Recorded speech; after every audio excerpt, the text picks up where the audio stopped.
అన్న ఈ రోజు హరీష్ రావు గారు కలవడం జరిగింది మోతీలాల్ గారిని. మరి పరిస్థితి ఎట్లా ఉంది? మరి హరీష్ రావు గారు ఏం చెప్తున్నారు? మోతీలాల్ గారికి హరీష్ రావు గారు దాదాపు అర్ధగంట సేపు పర్సనల్ గా రిక్వెస్ట్ చేసినాడు. నేను ఉన్నా.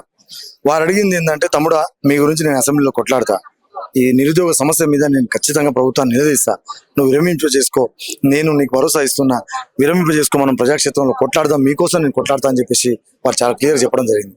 కానీ మోతీలాల్ గారు చెప్పింది ఒకటే, అన్న మీరు రావడం చాలా సంతోషాన్ని ఇచ్చింది, నేను చాలా బాధలో ఉన్న, మాటలు కూడా రావట్లేదు, కానీ ప్రభుత్వంలో కదలిక వచ్చేలాగా మీరు అడుగులు తీసుకోండి, అంతే తప్ప నేను విరమించుకుంటే ఈ నిరుద్యోగుల 25 లక్షల మంది జీవితాలతోటి చెలగాటమాడిన ఈ ప్రభుత్వంకి నేను తొత్తుగా అయిపోతా, నా ప్రాణం పోయినా పర్వాలేదు, ఒక తండ్రి లేని బిడ్డగా నేను రిక్వెస్ట్ చేస్తున్నా. నిన్న ఈటెల రాజేంద్ర గారు వచ్చిన అదే మాట చెప్పినా, ఇవాళ మీరు చెప్తున్నా అదే మాట చెప్తున్నాం.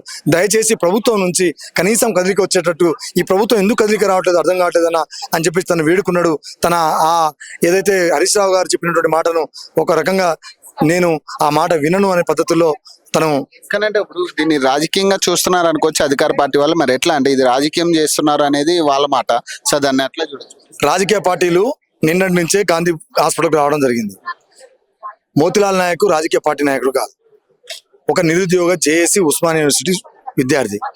అతను కాంగ్రెస్ పార్టీ కోసం కేసీఆర్ టీఆర్ఎస్ ప్రభుత్వాన్ని బీఆర్ఎస్ ప్రభుత్వాన్ని దింపాలని, కాంగ్రెస్ పార్టీ వస్తేనే మాకు నిరుద్యోగులకు లాభం జరుగుతుందని రాహుల్ గాంధీ అశోక్ నగర్ చౌరస్తాలో ఛాయ్ దాగి చెప్పిన ఆ మాటను నమ్మి ఒక్కొక్కరు మూడు ఓట్లు వేయించండి అని చెప్తే, పెన్షన్లు ఇస్తున్నటువంటి వాళ్ళని కూడా కాదని ఒప్పించి కాలు ఇలా పట్టించి ఇవాళ ఓట్లు వేయించిన దాంట్లో ఈ మోతీలాల్ నాయక్ ఉన్నాడు. ఈ ఓట్లు వేయించిన దాంట్లో ఈ 25 లక్షల మంది యువత ఉన్నారు. మరి రాజకీయం చేస్తుంది ఎవరు? రాజకీయ పార్టీలు ఎక్కడ వచ్చినాయి? ఇంకా ఉద్యమాలు చేస్తున్న కమ్యూనిస్ట్ పార్టీలు ఇంకా రాలేదు కదా. 7 రోజులు అవుతుంది. మరి సచిన్ రాజు వస్తారా? ఎప్పుడు వస్తారు? ఏ రాజకీయ పార్టీలు వచ్చింది?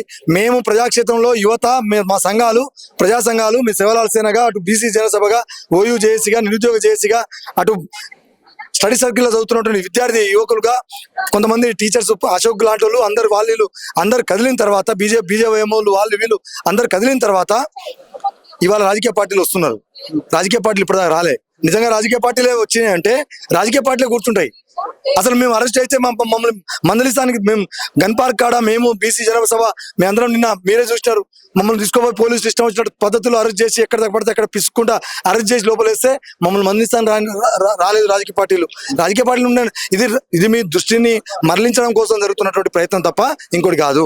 నిజంగా రాజకీయ పార్టీలు ఉంటే మీ ఇంటెలిజెన్స్ ఉంటుంది కదా, తెలుసుకోండి. ఇంటెలిజెన్స్ వాళ్ళకి తెలుసు కదా, ఏ రాజకీయ పార్టీ నడుపుతుందో తెలుస్తుంది కదా, తన ఫోన్ మొత్తం వాళ్ళు వింటారు కదా, వాళ్ళు తెలుసుకుంటారు. ఇక్కడ ఉన్నటువంటి వాళ్ళు అందరూ ఎవరో పిలిస్తే రాలే, ఇక 100 మంది 1000 మంది పిల్లలు వాళ్ళు మా మోతీలాల్ నాయక్ ప్రాణం పోతుందేమో, మా సమస్య తీరితే బాగుండు, ఆయన ప్రాణం కాపాడడంలో అవుతామని చెప్పేసి ఒకటే ఒక భావనతో ఉన్నారు. విద్యార్థుల మీద అంటే పోలీసు వైఖరి చూసుకుంటే నిన్న కూడా అరెస్టులకు సంబంధించి మీరు కూడా చూశారు. అరెస్టులకు సంబంధించి విచ్చలవిడిగా లాక్కెళ్ళడం కానీ ఇట్లా అంటే మళ్ళీ ఇది ఒక ఉద్యమంగా చూడొచ్చా లేకపోతే ఎట్లా చూడాలి? నేను నిన్న మమ్మల్ని అరెస్ట్ చేస్తున్నప్పుడు చూసినా, నేను తెలంగాణ ఉద్యమంలో అరెస్ట్ సందర్భాలు చూసినాం, లాఠీ దెబ్బలు చూసినాం. నేను గ్రామ పంచాయతీలు కావాలి, మా తండాలు మా రాజ్యం కావాలని కొట్లాడినప్పుడు ఆ అరెస్టులు ఉద్యమాలు చూసినాం. నిన్నటి దారుణమైనటువంటి పరిస్థితులు ఏంటంటే, అసలు ఒక కుక్కను బజార్లో దొరికే కుక్కల్ని వేసినట్టు వేస్తున్నారు, లోపల అందులో పడేస్తే కనీసం పరామర్శించడానికి ఎవరైనా మిత్రులు వస్తే మాకు తిండికో నీళ్ళకో అరటిపండ్లు తెచ్చిన వాళ్ళని కూడా కనీసం కలవనీయని పరిస్థితి. సాయంత్రం 6 గంటల వరకు అక్కడ మమ్మల్ని లోపల నిర్బంధించి ఆ గ్రౌండ్ లో వదిలేసి మాకు నీళ్లు ముచ్చట లేకుండా చేసిన పరిస్థితి. ఇంత దుర్మార్గమైన పరిస్థితి, అంత నిర్బంధంలో ఉమ్మడి రాష్ట్రం ఉన్నప్పుడు, ఆంధ్ర పరిపాలన ఉన్నప్పుడు కూడా ఇంత నిర్బంధంలో కూడా మీరు చూడలేదు. కనీసం కనికరం ఉండేది. కనీసం మన పోలీసులు ఆనాటి పరిస్థితుల్లో పోలీసులు అయ్యో మన బిడ్డలు కదా అని చెప్పేసి వాళ్ళని వాటర్ బాటిల్ తెచ్చి ఇచ్చిన సందర్భాలు ఉండే.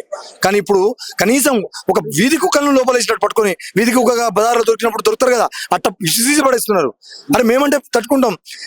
టెట్ క్వాలిఫై అయ్యి నిన్న రిజల్ట్ వచ్చి 15 రోజుల్లో డిఎస్సి రాయమంటే తను ఏ రకమైన చదువుతారు? అబ్బాయిలు చిన్న పిల్లలతోటి అందరిని లోపలేసినారు. ఎంత దారుణమైన పరిస్థితి. ఇంత పనికిరాదు. రేవంత్ రెడ్డి గారికి తెలుసు, ఎంత నిర్బంధం చేస్తావో అంత పాతాళానికి పోతావు. రేవంత్ అన్న మర్చిపోకు, ఎందుకంటే నువ్వే అన్నావు నన్ను జైల్లో పెట్టి కేసీఆర్ తప్పు చేసిండని. నువ్వు ఈ విద్యార్థులను నిర్బంధించి నువ్వు కూడా తప్పు చేయకు. ఇది నా సూచన. దయచేసి రేవంత్ అన్న ఇప్పటికైనా చర్చలు జరుపు. రాజకీయాలు ఏం చేస్తారు? నువ్వు అన్న డిఎస్సి అన్న నువ్వు 2 లక్షల ఉద్యోగాల్లో కనీసం ఈ సంవత్సరానికి 50,000 ఉద్యోగాలు ఏమంటారు? ఇక రాజకీయాలతో ఏం పని ఉంటుంది? రాజకీయ పార్టీలకు ఏం పని ఉంటుంది? నువ్వు తీసే రాజకీయ పార్టీలకు ఎందుకు పని ఉంటుంది? ప్రజా సంఘాలకు ఎందుకు పని ఉంటుంది? నిరుద్యోగులకు చదువుకోకుండా రోడ్ల మీదకి వచ్చి ధర్నా చేస్తారు. రాజకీయాలు ఏం చేయట్లేదు. పోలీసు నిర్బంధం మధ్యన ఏదో సాధించాలనుకుంటుండు. ఇది ముమ్మాటికి నెరవేరదు.